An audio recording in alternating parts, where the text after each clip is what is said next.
Hi guys, I'm here at Ayala Mall Secret Makati to join the Brickyard's first leg of their RC series. So let's first walk to the entrance. Okay. Alright, now this video is good for beginners as I will show you what to do. So if you're planning to join the race, just like us, it's our first time, this video is for you. Alright, now first up, we need to go to the entrance to get our ID. Alright, so here's the registration area. So let's get our ID. Morning, sir.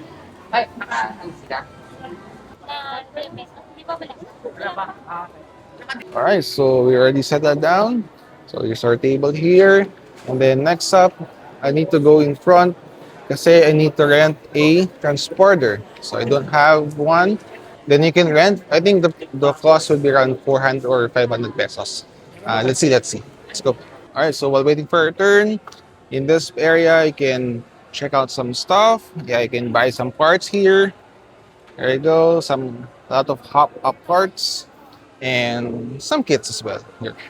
Okay, it's our turn. Let's go. Ano, transporter pala? Mag-rent kami.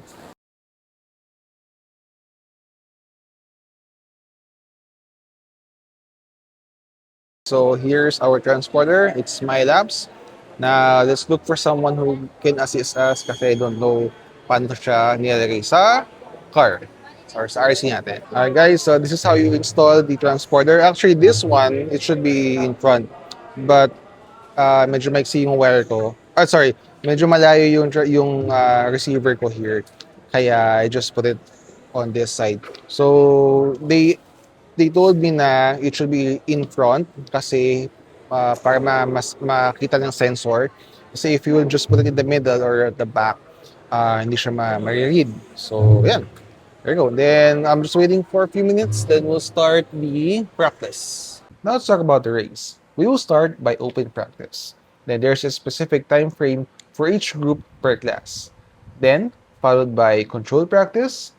Then, 3 qualifying rounds. And then, 3 mains or like it's like semis to finals. Now, each run will last for 5 minutes.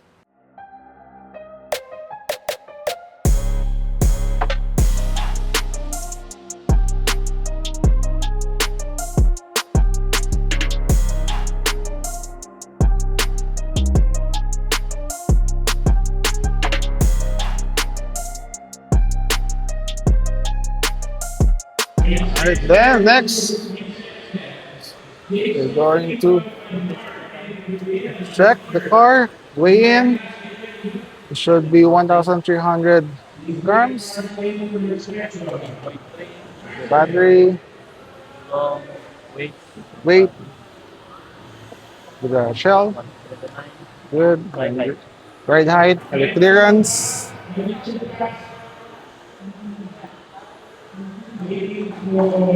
Check in. Good. Thanks.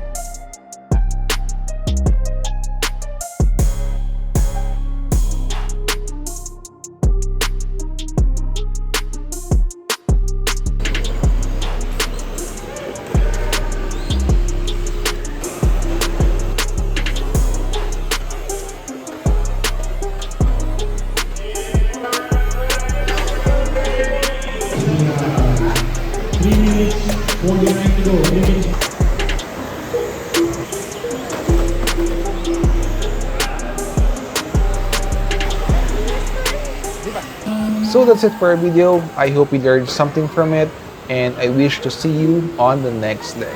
See ya!